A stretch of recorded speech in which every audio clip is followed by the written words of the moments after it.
तो आज की मेजर न्यूज़ है कि निपा वायरस का अलर्ट फिर से केरला के अंदर जारी कर दिया गया है। कौन सी वो रीजन्स हैं, इनको डिस्कस करेंगे। राइस एंड व्हीट प्रोक्योरमेंट जो है उसका जो फ्रीक्वेंसी है वो लो है, that has been stated by the parliamentary committee, उसको भी डिस्कस करेंगे। एंड प्लेसेस इन न्यूज़ में आज मैंगलुरु पोर्ट के बारे में डिस्कशन इंपॉर्टेंट है। What kind of port is that, उसके बारे में भी हम डिस्कस करेंगे via the question. Welcome to sleepy classes and 23 March 2026 के current affairs from the Hindu and related multiple choice questions को आज हम डिस्कस करने वाले हैं। पहली न्यूज़ कहती है कि states UTs told to furnish updated details on prisons including overcrowding. तो स्टेट गवर्नमेंट्स को और यूटीज को यहाँ पर बोला गया है कि अब जितने भी होम सेक्रेटरीज हैं, ठीक है, होम सेक्रेटरीज जो हैं वो एक रिटन एफिडेविट को फाइल करेंगे। एंड एफिडेविट को फाइल करने के पीछे का रीज़न क्या यहाँ पर होने वाला है कि आप मुझे बताओ कि प्रिजन्स कौन सी जगह पे यहाँ पर लोकेटेड हैं, उनकी कैपेसिटी कितनी है एंड कितनी ज़्यादा ऐसी विमेन हैं जो कि प्रिजनर्स हैं एंड उनके साथ अगर बच्चे हैं उनके, वो along with that the education का सिस्टम क्या है एंड कितना आपका जो कैपेसिटी से ज़्यादा ओवर क्राउडिंग देखी जा रही है in the prisons. And the reason behind that is कि आपका जो आर्टिकल 21 है, ठीक है, वो उन पे भी तो यहाँ पर लागू होगा ही, ठीक है। तो राइट टू लाइफ उनको भी यहाँ पर एग्जिस्ट करता ही है and specifically in the context of women यहाँ पर ये बात की जा रही है। एंड इवन की यही बात बोली गई है कि women prisoners with in their jurisdictions कितनी हैं, जो फैसिलिटीज़ उनके लिए अवेलेबल कितनी है, मेजर्स क्या क्या लिए गए हैं एजुकेशन को लेकर, overall wellbeing welfare of the children जो कि फीमेल इनमेट्स के साथ यहाँ पर एग्जिस्ट करते हैं। एंड अकॉर्डिंगली बेंच ने यही चीज़ कहा है, having regard to the nature of the issues जो कि इन्वॉल्व किए गए हैं and necessity of an informed adjudicatory exercise, availability of updated contemporaneous data in the indispensable for the effective consideration of the proceedings। की आगे की proceedings के accordingly हमारे पास करंट डेटा यहाँ पर रिक्वायर्ड होना बहुत ज़्यादा ज़रूरी है। एंड यही चीज़ बोली कि डेटा जो भी है वो इंक्लूड करेगा jail wise capacity of each prison, total number of prisoners, percentage of overcrowding in each jail, जो कि स्टेप्स प्रपोज किए जा रहे हैं to address overcrowding, detail of women jails, facilities जो प्रोवाइड की जा रही है वुमेन प्रिजनर्स को and children accompanying them including the educational and medical facilities available to the children, and sanction strength of the prisoner staff कितनी है, existing vacancies कितनी है and जो steps क्या क्या लिए हैं आपने उन vacancies को fill करने के लिए, along with all the ancillary aspects जो कि prison administration से related है, उसके बारे में information सारी दी जानी चाहिए। and उन्होंने यही बोला कि state and union territories जो है वो comprehensive affidavits को यहाँ पर फाइल करेंगी sworn by the home secretary, जो प्रोवाइड करेंगे रिक्विजिट डिटेल्स बाय May 18। तो यहाँ पर यही जो बात बताई जा रही है, सुप्रीम कोर्ट ने बोला है कि रजिस्ट्री जो है would forward the copies of affidavit received from the state and union territories to the amicus who would prepare a comprehensive note detailing of the statistics and information provided by them. Amicus क्या होता है? Friend of the court. कि जो भी data अब यहाँ पर भेजा जाएगा होम सेक्रेटरीज के द्वारा एफिडेविट्स के अंदर, उस डेटा को कोलैक्ट करने के लिए एक friend of the court will be appointed and उसी के अकॉर्डिंगली जो भी इंफॉर्मेशन एंड स्टैटिस्टिक्स है, नई जो भी इंफॉर्मेशन यहाँ पर मिलेगी उसके अकॉर्डिंगली जो आगे के डिसीजंस होंगे वो वेरी करेंगे एंड क्या किस तरीके से जो इनमेट्स रह रहे हैं बीट मेल्स एंड फीमेल्स, उनकी कंडीशन क्या है रहने की, उसके ऊपर काम किया जाएगा। तो क्वेश्चन को डिस्कस करते हैं। Consider the following pairs. तो ये आपका मैच द फॉलोइंग नहीं है, पेयर्स वाले क्वेश्चंस हैं। अब आपको 3 जो है कॉलम्स वाले क्वेश्चंस भी आते रहते हैं। तो यहाँ पर आपकी जो आइडिया आपको दिया हुआ है कि एंट्री क्या है एंड वो स्टेट लिस्ट में आता है या यूनियन लिस्ट में आता है, कॉन्करेंट लिस्ट में आता है एंड एंट्री नंबर क्या है, ठीक है। इस तरीके से भी आपको क्वेश्चन यूपीएससी पूछ सकता है। Prisons state list entry number 14, public health and sanitation union list entry 6, insurance union list entry 47. How many pairs are correctly matched? सो इसका करेक्ट आंसर है option number A, only 1, that is insurance जो है वो union list के अंदर आता है, entry number 47 उनकी है। पब्लिक हेल्थ एंड सैनिटेशन की जब हम बात करते हैं तो वो स्टेट लिस्ट के अंडर आता है, entry number was given correctly, entry number 6 होती है।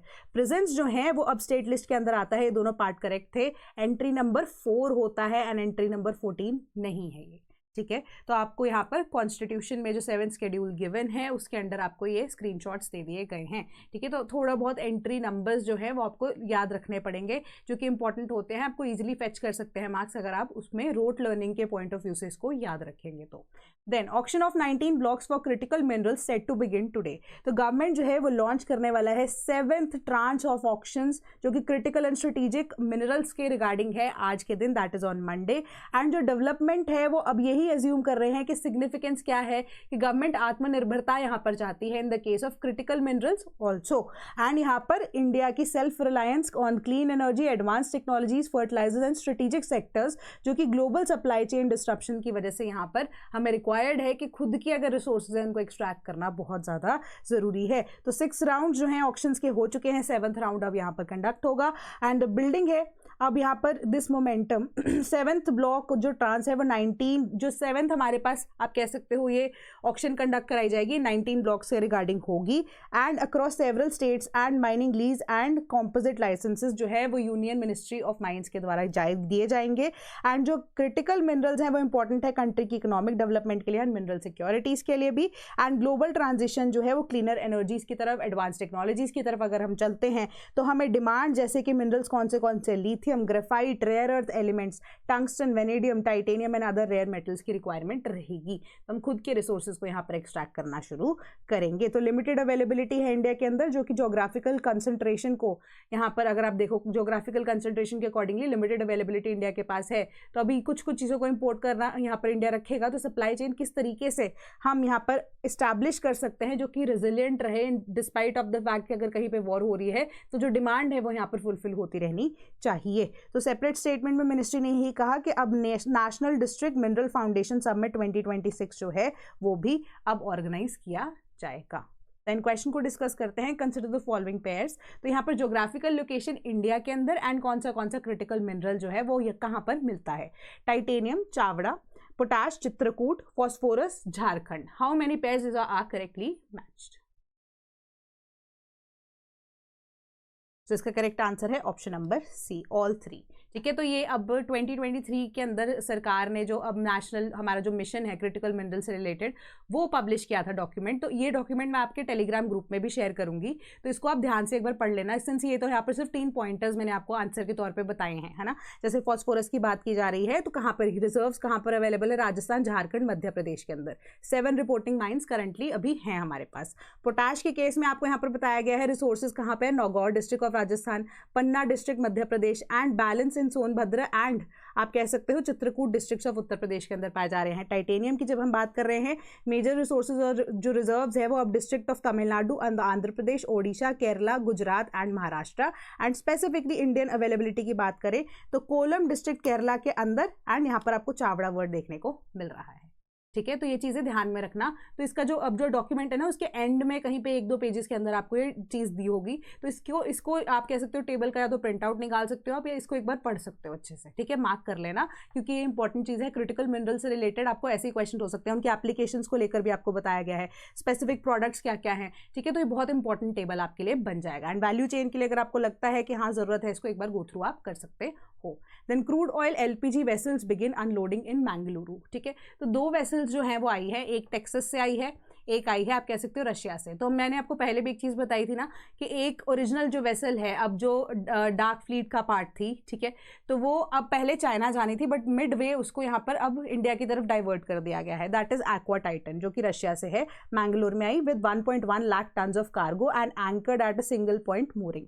ठीक है, अब दूसरी हमारे पास आई पिसिक्स पायनियर जो कि अब LPG लेकर आ रही थी birth number 13 new Mangalore port पे। एंड अब यहाँ पर अनलोडिंग जो है वो लेकर अनलोडिंग जो है वो उसकी करनी शुरू कर दी गई है। तो क्रूड ऑयल एंड LPG दोनों की सप्लाई यहाँ पर आ चुकी है, एक यूनाइटेड स्टेट्स की तरफ से, एक रशिया की तरफ से। तो अब जो आप कह सकते हो कि रशिया की तरफ जो 30 डेज का यहाँ पर हमें एग्जाम्पशन मिला है USA की तरफ से, तो इसी वजह से आप कह सकते हो कि 2 vessels that is Aqua Titan and दूसरी है पिसिक्स पायनियर। ठीक है, पिसिक्स पायनियर USA से and then Aqua Titan Russia से। That is it, new Mangalore port पे ये आई है।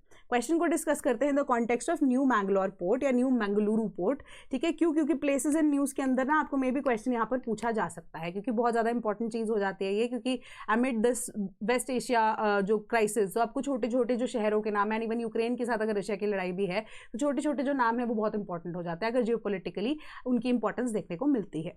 देन पहली स्टेटमेंट है, it was declared as the 9th major port of India. Second, it is a shallow water port. Which of the statements above are correct? तो इसकी जो एक स्टेटमेंट है उसके अकॉर्डिंगली आपको थोड़ा सा आइडिया लगना चाहिए with respect to the news जो अभी हमने डिस्कस की है। इसका करेक्ट आंसर है option number A, only one, ठीक है, कि it was declared as a 9th major port of India. तो अब कमेंट सेक्शन में मुझे आप बताओ कि इंडिया के कितने मेजर पोर्ट्स हैं, इंडिया के मेजर पोर्ट्स कितने हैं, उसका आप आंसर मुझे यहाँ पर कमेंट सेक्शन में दोगे। दूसरी चीज़, सेकंड स्टेटमेंट ऑटोमेटिकली इनकरेक्ट होती है ना भाई, क्यों? क्योंकि शैलो वाटर पोर्ट है तो वहाँ पर बड़े वेसल्स आ कैसे सकते हैं। यहाँ पर अगर हम देख रहे हैं कि crude oil and LPG vessel जो कि बड़े बड़े कंटेनर्स हैं वो न्यू मैंगलोर पोर्ट पे अगर आए हैं या मंगलुरु पोर्ट पे आए हैं, तो सीधी सी बात यही है ना कि ये शैलो नहीं डीप वाटर पोर्ट होगा हमारे पास, तभी तो हम बड़े वेसल्स को अकोमोडेट कर पाएंगे।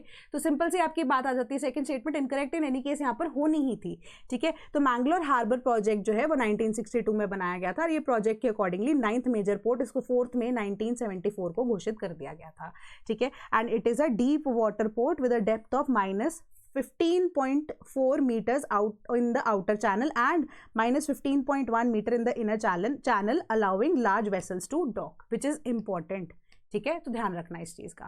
Then alert issued against Nipah virus in Kerala till September. तो अब हर 6 मंथ्स के बाद आप देखोगे कि ये रेकरिंग जो अलर्ट्स है एंड केसेस जो है निपा वायरस के वो देखे जाते हैं केरला के अंदर। एंड स्पेसिफिकली कहाँ पर अभी आप देखो, कोझिकोडे के अंदर, मल्लापुरम, पलक्कड़, तिरुसुर डिस्ट्रिक्ट के अंदर ये हेल्थ एडवाइजरी को स्पेसिफिकली जारी किया गया है। एंड हर साल अवेयरनेस कैंपेन्स होती हैं चिल्ड्रन के लिए, जो इस साल भी प्लान की गई हैं। Some victims have been from that age group as well. तो क्वेश्चन को डिस्कस करते हैं in the context of Nipah virus. Consider the following. पहली स्टेटमेंट है, it is a zoonotic virus transmitted only from animals to humans. Second, Nipah virus was first identified in 1998 during an outbreak among pig farmers in Malaysia. Which of the statements above is or are correct? हमें ये ज़रूर पता है Nipah virus zoonotic है, ठीक है, कि initially जो ये एनिमल्स एंड स्पेसिफिकली जो fruit eating category of bat होता है, जिनको हम फ्रूट बैट्स भी बोलते हैं, वहाँ से अब ट्रांसमिट हुई टुवर्ड्स ह्यूमंस। बट ऐसा नहीं है कि ह्यूमंस से ह्यूमंस यहाँ पर नहीं जा सकती है, ठीक है। तो ट्रांसमिशन इसकी ओनली वर्ड यहाँ पर आ गया तो काफ़ी ज़्यादा एक्सट्रीम स्टेटमेंट हो जाती है, स्टेटमेंट इनकरेक्ट है। And second statement is correct कि सबसे पहली बार इसको रिकॉग्नाइज किया गया था पिग्स के अंदर, जहाँ पर 1998 में मलेशिया में ये केसेस देखने को मिले थे निपा वायरस के। तो सेकेंड स्टेटमेंट आपकी करेक्ट है, तो ऑप्शन नंबर बी आपका यहाँ पर करेक्ट आंसर बनता है, ठीक है। तो WHO की वेबसाइट से ये स्क्रीनशॉट आपको दिया गया है, 29 जनवरी 2026 को उन्होंने अपडेट किया है इसको लास्ट, कि it was a virus found in animals but can also affect humans. And जो इन्फेक्शन है it can develop with fever symptoms, जो कि अब ब्रेन सच एज हेडेक हो सकता है, कन्फ्यूजन हो सकती है, लंग्स के अंदर आपको डिफिकल्टी इन ब्रीदिंग और कफ हो सकता है। निपा वायरस के अंदर पहली रिपोर्ट आपकी 1998 के अंदर हुई थी। उसके बाद से आप देखो कि बांग्लादेश के अंदर रिपोर्ट किया गया, followed by India, Malaysia, Philippines and Singapore. तो फर्टिलिटी रेट इसमें 40 to 75% के आसपास होता है। Fruit bats of the Petropidae, that is Pteridopidae family, are natural host of the Nipah virus and ये transmit होता है infected bat से and other animals से to humans and directly between people भी ये transmit हो सकता है। तो कोई अभी ट्रीटमेंट या वैक्सीन अवेलेबल नहीं है निपा वायरस की। however several candidates जो अब प्रोडक्ट्स जो यूज़ किए जाते हैं, जो कि अब डेवलपमेंट के अंडर यहाँ पे प्रोसेस में है, and intensive support can improve survival. Simple सी ये बात है। Then war in Iran threatens fresh food price shock across the world, developing world।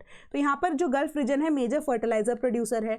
अब ट्रांसपोर्ट चैनल की तरह हमारे पास स्ट्रेट ऑफ हॉर्मूज एग्जिस्ट करती है। फर्टिलाइजर प्राइसेस जो है 30 से 40% बढ़ चुके हैं after Iran war. And bank of America ने ये चीज़ बोली है कि फार्मर्स अगर रिड्यूस कर देते हैं फर्टिलाइजर जो यूज़, तो यील्ड्स जो है वो भी कम हो सकती हैं। एंड डेवलपिंग नेशंस जो है सबसे ज़्यादा वल्नरेबल हैं, क्योंकि फूड एंड एनर्जी प्राइसेस जो कॉस्ट है वो बहुत ज़्यादा बढ़ सकते हैं आने वाले टाइम में। एंड ये रिपोर्टें पब्लिश की गई है। तो इसी वजह से जो फर्टिलाइजर शिपमेंट्स है वो डिस्टर्ब हो चुकी हैं, एनर्जी प्राइसेस बढ़ चुके हैं वॉर की वजह से। इस वजह से फ्रेश फूड प्राइस जो है अक्रॉस वल्नरेबल नेशंस जो हैं अब पूरे काफ़ी लंबे टाइम तक वो अब इम्पैक्ट कर सकता है to the developing nations, and developing nations के अंदर इंडिया भी यहाँ पर फॉल करता है। एंड इसी वजह से अब developing countries were strengthening and attracting investment. तो इसके बाद आप देखो ग्लोबल पैंडेमिक आ गया, यूक्रेन वॉर आ गया, उस वजह से food fuel and financial market जो है वो टर्मोइल में आ गई। उसके बाद ईरान के कॉन्फ्लिक्ट की वजह से अब वही जो गेन्स उन्होंने थोड़े बहुत कमाए भी थे वो अब हाउस होल्ड्स को struggling and feeding the families में वो है वो डिफिकल्टी यहाँ पर देखने को मिल रही है। एंड यहाँ पर अगर आप देखो प्राइसेस जो है फूड के ओवर टाइम, एंड आप देखोगे कि बहुत डिफरेंट सारी ऐसी चीज़ें हैं, इकोनॉमीज 40 इमर्जिंग इकोनॉमीज के ऊपर मेजर इसका इंपैक्ट तो जाएगा ही जाएगा, जो कि डेवलपिंग थी। फ्यूल एंड फूड इन्फ्लेशन जो है less than a quarter of the consumer inflation basket है, बट मोस्ट डेवलप्ड इकोनॉमीज के अंदर 30 से 50% के बीच में अगर आप देखोगे कि फूड एंड फ्यूल इन्फ्लेशन जो है वो इंस्टीट्यूट करता है, या फूड एंड फ्यूल जो है वो मेजर चंक ले जाता है ना कंज्यूमर प्राइस इंडेक्स, है ना, जिसकी हम बात करते हैं। तो एक्सपोजर जो है इकोनॉमीज को पर्टिकुलरली वल्नरेबल बना देता है to the price driven volatility. तो प्राइसेस की वजह से आप देखो फर्टिलाइजर एक मेजर रीजन है, उसके रीजन है या एस्पेक्ट है। उसके बाद स्ट्रेट ऑफ हॉर्मूज जो है ब्लॉक किया जा रहा है तेहरान के द्वारा, जो कि ईरान की आप कैपिटल कह सकते हो। And 30% of the global traded fertilisers and gulf producers जो हैं अब वो अमोनिया के हैं, यूरिया के हैं। And United Nations Food and Agriculture Organisation की स्टेटमेंट है कि बैंक ऑफ अमेरिका ने वार्न किया है कि अगर कॉन्फ्लिक्ट बढ़ता है तो 65 से 70% के आसपास जो ग्लोबल सप्लाईज ऑफ यूरिया है एंड प्राइसेस जो है वो ऑलरेडी 30-40% बढ़ चुके हैं, एंड 70% ऑफ द ग्लोबल जो यूरिया सप्लाईज है वो यहाँ पर होंगी। तो ये अब बहुत ज़्यादा इम्पैक्ट यहाँ पर डालने वाला है on the, you can say developed countries पर तो डालेगा ही, बट डेवलपिंग नेशंस पे और ज़्यादा डालेगा। तो जैसे अब स्पेसिफिकली एग्रीकल्चर पावर हाउसेस जैसे ब्राज़ील एंड अर्जेंटीना है, उनके थ्रू या उनके ऊपर बहुत ज़्यादा इंपैक्ट यहाँ पर पड़ने वाला है। ऑयल प्रोड्यूसिंग जैसे नाइजीरिया डांगोटे फर्टिलाइजर प्लांट जो है वो अब थोड़ा बहुत यहाँ पर इंपैक्ट कुशन कर सकता है, बट पूरे वर्ल्ड की सप्लाई को तो वो भी फुलफिल नहीं कर सकते हैं। तो लोअर स्टॉक्स क्या है कि जैसे अब Somalia, Bangladesh, Kenya and Pakistan जो टिपिकली कितने भी अब आप देखो फर्टिलाइजर स्टॉक्स जो है वो नहीं रखते हैं, बट स्टिल वो आप देखोगे रेजिलियंट हैं on the gulf supply chains. तो उनकी अब जितनी ज़्यादा स्टॉक तो वो रख नहीं पाते हैं, तो वो उनकी डिपेंडेंस किसके ऊपर, गल्फ नेशंस के ऊपर ज़्यादा है। कीनिया की जो फर्टिलाइजर कॉस्ट है वो ऑलरेडी 40% बढ़ चुके हैं।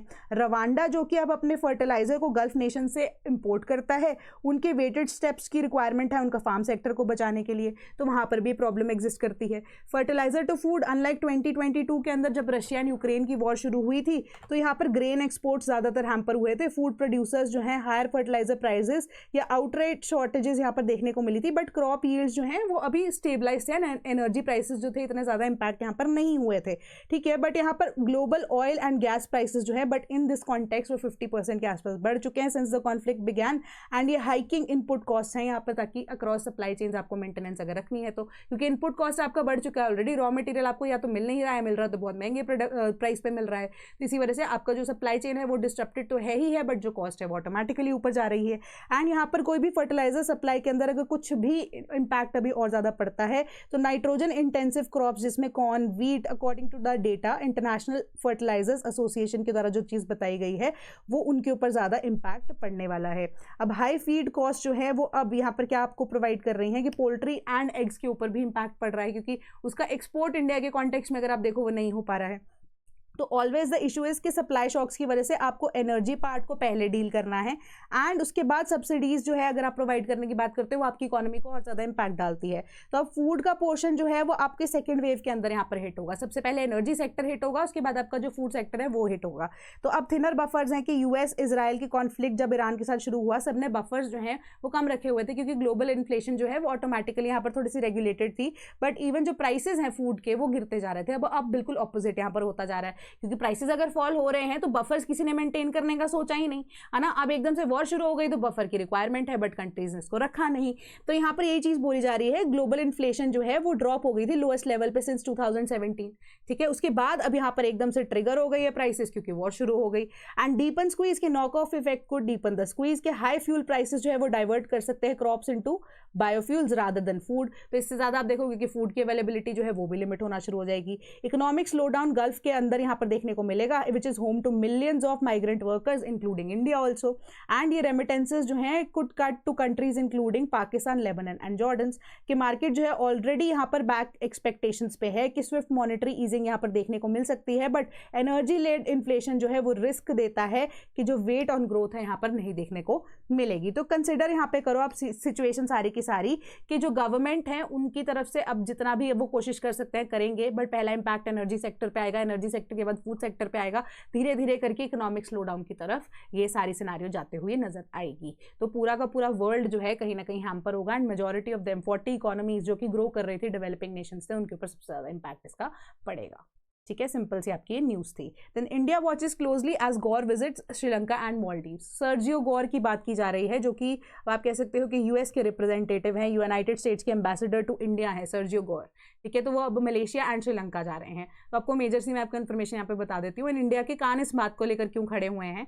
पहली चीज है कि अब श्रीलंका एंड मालदीव्स की बात की जा रही है ना। दोनों की अगर आप देखोगे कि यहाँ पर ज़्यादातर इकोनॉमिक कंडीशन खराब क्यों है, क्योंकि majority of them tourist sector के ऊपर डिपेंडेंट है। श्रीलंका ऑलरेडी यहाँ पर डेट की वजह से, हम बंतोता पोर्ट वाला सिनारियो जो चाइना के साथ हुआ था BRI प्रोजेक्ट के अंडर, है ना, तो वो सारी प्रॉब्लम यहाँ पर एग्जिस्ट करती है। तो अब उसके बाद अगर आप देखो इंडिया एंड इवन के श्रीलंका दोनों की नेवीज ही गई थी, किसके लिए, जब हमारे पास आयरिस देना ईरानियन शिप की बॉम्बिंग की गई थी, इन दोनों को ही रेस्क्यू करने के लिए, आयरिस देना को रेस्क्यू करने के लिए, वहाँ से लोग जो थे, जो सेलर्स थे वहाँ पे, उनको रेस्क्यू करने के लिए श्रीलंका एंड इंडिया की ही नेवीज यहाँ पर गई थी। ठीक है, अब उसके बाद श्रीलंका एंड मालदीव्स के अंदर स्ट्रेटेजिकली यूएस वुड वांट कि बेटर कवरेज उनको मिल सके ईरान को अटैक करने के लिए। यूएसए वुड वांट कि यहाँ पर आइदर श्रीलंका और मालदीव्स उनको अब क्या दे दे, air base and naval base को यूज करने की परमिशन। तो इससे क्या होगा, ये कॉन्फ्लिक्ट और वाइडन होता जाएगा एंड इंडिया जो है कहीं ना कहीं इसकी चपेट में आने के चांसेस हैं, जिस वजह से अब इंडिया जो है इट इज वॉचिंग क्लोजली कि गौर की विजिट जो श्रीलंका एंड मालदीव्स में हो रही है उसका इंपैक्ट क्या हो सकता है। क्योंकि अब अगर आप देखो श्रीलंका एंड मालदीव्स की वजह से इंडिया तो विसिनिटी में आ ही रहा है, बट चाइना भी विसिनिटी में आ सकता है, ईरान तो ऑटोमेटिकली है ही है। ठीक है, चाइना आ सकता है एंड देन रशिया के साथ ये वॉर और ज्यादा एस्केलेट हो सकती है। तो it can lead to a world war, which is why India is also looking eagerly into it कि क्या इसका निष्कर्ष निकल के आता है। Then need to take innovations from every corner of India to global stage। तो अभी एजुकेशन मिनिस्टर जो हैं अब उनकी तरफ से स्टेटमेंट आया है, क्योंकि जो अब भारत इनोवेट्स 2026 IIT बॉम्बे के द्वारा ऑर्गेनाइज किया जा रहा है, जो कि R&D ड्रिवन इनोवेशंस को हर एक कॉर्नर ऑफ इंडिया की तरफ से प्रमोट किया जाएगा कि लेकर आया जा सके। ठीक है, तो अब ये प्री समिट इवेंट था, उसके अंदर उन्होंने यहाँ पर यही स्टेटमेंट दी कि रिप्रेजेंटेशन के अकॉर्डिंगली कि डीप टेक शोकेस शेड्यूल जो है वो अब फ्रांस के अंदर, मैंने आपको बताया था कि ऑलरेडी इंडिया के इनोवेशन जो हैं वो अब प्रिडिक्ट करने की यहाँ पर बात की जा रही है, उनको यहाँ पर इन्वेस्टमेंट देने की बात की जा सकती है। इनोवेटर्स को जस्ट या स्टार्टअप्स को रिकॉग्नाइज किया जाना बहुत ज़्यादा जरूरी है। तो सेम उन्होंने चीज़ यहाँ पर रिपीट की एंड यहाँ पर यही चीज़ बोली गई कि अब स्पेसिफिकली जो क्लाइमेट सस्टेनेबिलिटी है एंड आपके स्पेसिफिक सेक्टर्स है, जिसमें एनर्जी सेक्टर है, सेमीकंडक्टर्स है, स्पेस एंड डिफेंस है, health care, medtech, advance computing, biotechnology, mobility, smart cities, industry 4.0। तो यहाँ पर ये ऐसे कुछ एरियाज है जिसके अंदर हमें इनोवेशन की रिक्वायरमेंट है। तो इंडिया के हर एक कोने से इनोवेशन आए, that is important for the growth of India, also आत्मनिर्भरता को अचीव करने के लिए। Then Modi assesses impact of West Asia conflict on India. तो यहाँ पर कैबिनेट कमिटी की जो डिस्कशन हुई है उसके अकॉर्डिंगली डाइवर्सिफाई करने की जरूरत है हमें सोर्स ऑफ इंपोर्ट्स, जिसके अंदर फर्टिलाइजर्स मेजर एक प्रॉब्लम यहाँ पर एग्जिस्ट कर रहे हैं। ऑल्दो हम रशिया, मोरक्को, ठीक है, एंड इवन बेलारूस तीनों के साथ बात कर रहे हैं, बट इंडिया की रिक्वायरमेंट में भी वो शायद फुलफिल ना कर पाए। अगर फुलफिल कर भी रहे हैं तो अब उसके ऊपर डील यहाँ पर स्ट्राइक होती है नहीं होती है, वो अपने आप में एक अलग मुद्दा यहाँ पर बनकर आ रहा है। ठीक है, उसके अलावा केमिकल्स, फार्मास्यूटिकल्स, पेट्रोकेमिकल्स, ये सारे ऐसे सेक्टर्स हैं जो कि डिस्ट्रेस्ड हैं due to this West Asia conflict. ठीक है, तो टेंशन जो है वो एस्केलेट हो रही है वेस्ट एशिया के अंदर। Energy and commodity supply routes जो है वो अब बहुत ज़्यादा हैम्पर हो चुके हैं। तो गवर्नमेंट ने यही बोला है मीटिंग के अंदर कि ऑन गोइंग कॉन्फ्लिक्ट जो है वो short, long and medium term impact तीनों डालेगा। एंड फर्दर मोर जो कमेटी ने ये डिस्कस किया कि पोटेंशियल मेजर्स जो कि अब हमें immediate as well as long term impact जो है उनको किस तरीके से कर्ब करना है। एंड ये कॉन्फ्लिक्ट जो है significant short, medium and long term impact global economy के ऊपर भी डालेगा। एंड इंडिया जो है हम असेस करना चाहते हैं कि counter measures immediate, long and सारे जो अभी मुद्दे आ सकते हैं उनके ऊपर हमने डिस्कशन यहाँ पर की है। एंड पीएम मोदी ने डायरेक्ट किया है ग्रुप ऑफ मिनिस्टर्स को एंड ग्रुप ऑफ सेक्रेटरीज को कि एक work exclusively whole of government approach को लेकर चला जा सके। एंड प्राइम मिनिस्टर ने कहा है सेक्टोरल ग्रुप्स को कि कंसल्टेशन के साथ काम कीजिए with all the stakeholders involve with the relative जो इंडस्ट्रीज हैं जो हैम्पर होने वाली हैं। ऑल्टरनेटिव रिसोर्सेज के लिए अगर आप देखा जा सके इंपोर्ट, जिसमें fertilisers, chemicals, pharmaceuticals and petrochemicals की रिक्वायरमेंट है। एंड स्पेसिफिकली फर्टिलाइजर्स के केस में सिग्निफिकेंस हमें रिक्वायरमेंट है क्योंकि खारिफ सीजन आने वाला है। ठीक है, एंड उसके बाद जो डिस्ट्रप्शंस है नेचुरल गैस इंपोर्ट को लेकर हुई हैं तेहरान के मिसाइल अटैक की वजह से, एंड तेहरान के जो एरियाज है इंपॉर्टेंट एरियाज हैं, एंड तेहरान ने भी यहाँ पर गल्फ नेशंस के इंपॉर्टेंट रिजर्व्स के ऊपर अटैक किया, तो उस वजह से सप्लाई चेन तो डिस्टर्ब होगी क्योंकि सप्लाई ही अवेलेबल नहीं होगी। तो एनर्जी इंफ्रास्ट्रक्चर जो है वो हैम्पर हुआ है कतर के अंदर। तो बिगेस्ट इंपोर्टर था इंडिया के लिए, अगर आप कहो कतर से मैक्सिमम मेजॉरिटी ऑफ एलएनजी जो है इंडिया इंपोर्ट करता था, बट अब वो फैसिलिटी जो है अगर वो हैम्पर हो चुकी है तो सप्लाई तो आनी मुश्किल हो जाएगी, तो अल्टरनेटिव्स को ढूंढने की जरूरत है। तो अब यहाँ पर हमें एडिक्वेट स्टॉक्स को रखना जरूरी है फर्टिलाइजर्स का, ताकि अवेलेबिलिटी ऑफ फूड सिक्योरिटी हमारे पास एटलीस्ट यहाँ पर रहे। ऑल्टरनेटिव रिसोर्सेज के अंदर फर्टिलाइजर्स जो है इनको भी डिस्कस किया गया था, जहाँ पे कंटिन्यूड अवेलेबिलिटी की रिक्वायरमेंट है, एंड यहाँ पर adequate supply of cold stocks of all power plants की भी रिक्वायरमेंट होगी। एंड कार्बन कमोडिटी जो है एक असेंशियल यहाँ पर पावर डिमांड को फुलफिल करने के लिए जरूरी है, क्योंकि पीक समर्स आने वाले हैं एंड कंस्ट्रेंट्स नेचुरल गैस के सप्लाईज की यहाँ पर ऑनगोइंग कॉन्फ्लिक्ट की वजह से है। तो वापस यहाँ पर हम किसकी तरफ, कोल ड्रिवन एनर्जी की तरफ जा रहे हैं। देन राइस व्हीट प्रोक्योरमेंट इनकंसिस्टेंटली लो, ठीक है। तो पैनल की तरफ से स्टेटमेंट आई है, तो उन्होंने ये चीज़ बोली है कि states such as Bihar, Gujarat, Punjab and Uttar Pradesh, तो पार्लियामेंट्री कमेटी जो कि अपस्टैंडिंग कमेटी है ऑन कंज्यूमर अफेयर्स, उन्होंने ये चीज़ बोली कि फूड एंड पब्लिक डिस्ट्रीब्यूशन जो यहाँ पर हो रही है उसके अंडर जो प्रोक्योरमेंट की जा रही है इन सच स्टेट्स बिहार, गुजरात, पंजाब, उत्तर प्रदेश के अंदर, वो बहुत ज़्यादा अनइवन हो रही है, इनकन्सिस्टेंट तरीके से हो रही है, क्योंकि जो स्टेट्स में हमें यहाँ पर मिनिमाइज करने की जरूरत है ये जो गैप जो एस्टिमेटेड एंड एक्चुअल प्रोक्योरमेंट के बीच में हमें फूड ग्रेन्स के अंदर देखने को मिल रहा है। तो अब ये रिपोर्ट जो है इसके अकॉर्डिंगली ये बोला कि एक्चुअल प्रोक्योरमेंट जो है वीट की 76 से 76.71% के आसपास रही है। अब डिफरेंट स्टेट्स के अंदर अगर आप देखो डिफरेंट रही है, डिफरेंट ईयर्स के अंदर डिफरेंट रही है, जिसको हमें बढ़ाना है ना। इस साल 76.71, देन 71.37 पिछले साल, उससे पहले अगर आप देखो तो 87.29 के आसपास एस्टिमेशन हम लेकर चल रहे थे। बट यहाँ पर एक्चुअली अगर आप देखो तो राइस एंड वीट के कॉन्टेक्स्ट में प्रोक्योरमेंट इतनी ज़्यादा नहीं हो सकती। एंड इसके पीछे का उन्होंने रीज़न यहाँ पर क्या दिया कि अभी कोई भी फ्लक्चुएशन है वो प्रोडक्शन एंड एक्चुअल प्रोडक्शन के रिजल्ट की वेरिएशन की वजह से निकल रही है, क्योंकि हर साल आप सेम काइंड ऑफ प्रोडक्शन तो नहीं कर पा रहे हो। तो प्रोक्योरमेंट जो है मल्टीपल फैक्टर्स जिसमें प्रोडक्शन होगी, मार्केट सरप्लस हो गया, मिनिमम सपोर्ट प्राइस हो गया, प्रिवेलिंग मार्केट रेट्स क्या है, डिमांड एंड सप्लाई सिचुएशन क्या है, पार्टिसिपेशन प्राइवेट ट्रेडर्स की कितनी ज़्यादा है, तो इसके ऊपर इम्पैक्ट बहुत ज़्यादा रहता है, जिस वजह से आप देखोगे कि डिलेज जो है प्रोक्योरमेंट के अंदर एंड ये फ्लक्चुएशन या वेरिएबिलिटी देखने को मिलती है। तो इसी फैक्टर की वजह से गवर्नमेंट को पूछा गया या बोला गया कि स्ट्रेंथन करो आप अपने प्रोक्योरमेंट प्लानिंग को एंड कोऑर्डिनेट करो स्टेट्स के साथ, ताकि जो गैप है ये मिनिमाइज हो सके and actual procurement of wheat and rice जो कि अब स्टेबल है उसके तरीके से ही की जानी चाहिए। तो इसी वजह से जो डिपार्टमेंट को यही चीज़ बोली गई है कि यूनियन गवर्नमेंट रिव्यू करे मेथोडोलॉजी को जो कि एस्टिमेट कर रही है प्रोक्योरमेंट रिक्वायरमेंट को एंड एनहांस करे हमारे जितनी भी रियल मॉनिटरिंग प्रोडक्शन है एंड मार्केट राइवल्स के अकॉर्डिंगली हमें अपनी जो प्रोक्योरमेंट रेट है उसको यहाँ पर तेज करना पड़ेगा। And we need to work closely with the state governments, particularly जो स्टेट्स यहाँ पर प्रोक्योरमेंट सिग्निफिकेंटली कम होती जा रही है, ताकि प्रोक्योरमेंट ऑप्शन ज़्यादा रियलिस्टिक हो, रिस्पॉन्सिव हो और इफेक्टिव हो। एंड जो गवर्नमेंट है वो अप्राइज है इस सिचुएशन की वजह से, ताकि करेक्टिव मेजर्स जो हैं सजेशंस के अकॉर्डिंगली टाइमली लिए जा सकें। ठीक है। Then house panel for fees rationalisation greater inclusivity in Sainik schools, तो अब सैनिक स्कूल जो है उनकी जो फी है उनमें सडन हाइक देखने को मिल रहा है, सडन हाइक भी देखने को मिल रहा है, प्लस यहाँ पर इंक्लूसिविटी की बात की जा रही है, तो equitable access of education for everyone यहाँ पर रखा गया है। तो lower middle class and middle class के लिए ये सैनिक स्कूल की जो फी है उसको अब आप कह सकते हो देना बहुत ज़्यादा मुश्किल हो जाता है। ठीक है। तो इसी वजह से अब parliamentary standing committee on defence ने ये चीज़ बोला है कि डिफेंस मिनिस्ट्री को एड्रेस करना चाहिए इशू हाई एनुअल फीस जो कि सैनिक स्कूल में प्रायोरिटी बेसिस पे। ठीक है। कि कमेटी ने रेकमेंड किया कि एक डेडिकेटेड फंड बनाया जाना चाहिए जो कि फाइनेंशियल असिस्टेंस या स्पेशल कंसेशंस दे स्टूडेंट्स को जो कि अब मिडिल क्लास से हैं, लोअर मिडिल क्लास से हैं एंड लो इनकम फैमिली से हैं। अब इससे आइडिया क्या है, इंश्योर करना डिजर्विंग कैंडिडेट्स को कि अगर वो एक बार सिलेक्ट हो गए कि उनको अब फोर्स नहीं किया जाएगा कि वो अपने एडमिशन को गिव अप करें due to unaffordable fee structure and वो परस्यू करे अपने एस्पिरेशंस को district of the studying in the Sainik schools without financial constraints. तो उन्होंने ये भी रेकमेंड किया कि रिफॉर्म्स लेकर आए जा सके सैनिक स्कूल के अंदर जो कि ग्रेटर इंक्लूसिविटी को, फी रैशनलाइजेशन को और करिकुलम मॉडर्नाइजेशन को इंक्लूड करे, जिसके अंदर wider access of future ready education for the cadets हो सके। एंड उन्होंने यहाँ पर ये बोला कि एग्जिस्टिंग रिजर्वेशन जो SC, STs एंड OBCs के लिए है उनको भी यहाँ पर एक्सटेंड की जानी चाहिए अपॉर्चुनिटीज एंड जो स्टूडेंट्स है इकोनॉमिकली वीकर सेक्शन से उनको irrespective of the social background यहाँ पर रिक्वायरमेंट दी जानी चाहिए, अपॉर्चुनिटी दी जानी चाहिए सैनिक स्कूल में पढ़ने की। अब ये मिनिस्ट्री को रिव्यू करने के लिए कह रहे हैं सैनिक स्कूल सोसाइटी रूल्स रेगुलेशंस 1997 जो कि इंट्रोड्यूस करेंगे प्रोविजंस को फी एग्जाम्पशन के या सब्सिडीज के, ताकि डिजर्विंग स्टूडेंट्स को एक्सेस मिल सके क्वालिटी एजुकेशन का and to serve the nations in the coming future.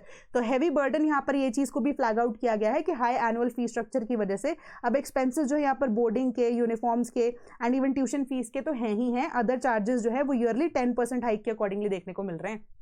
कि हर साल जो फी स्ट्रक्चर जब रिवाइज होता है 10% इंक्रीज यहाँ पर देखने को मिल रहा है। तो इसी वजह से हैवी बर्डन जो है middle and lower income families के ऊपर ऑटोमेटिकली आ सकता है, एंड जो रिस्क है एक्सक्लूडिंग मेरिटोरियस कैंडिडेट्स वो भी बढ़ सकता है, ठीक है। And in addition house committee ने यही बोला है कि पीरियोडिक अपडेट्स हो सके करिकुलम के, ताकि अब इवॉल्विंग हमारे पास डिफेंस एंड टेक्नोलॉजिकल लैंडस्केप जो है इसको भी अब करिकुलम का पार्ट बनाया जा सके।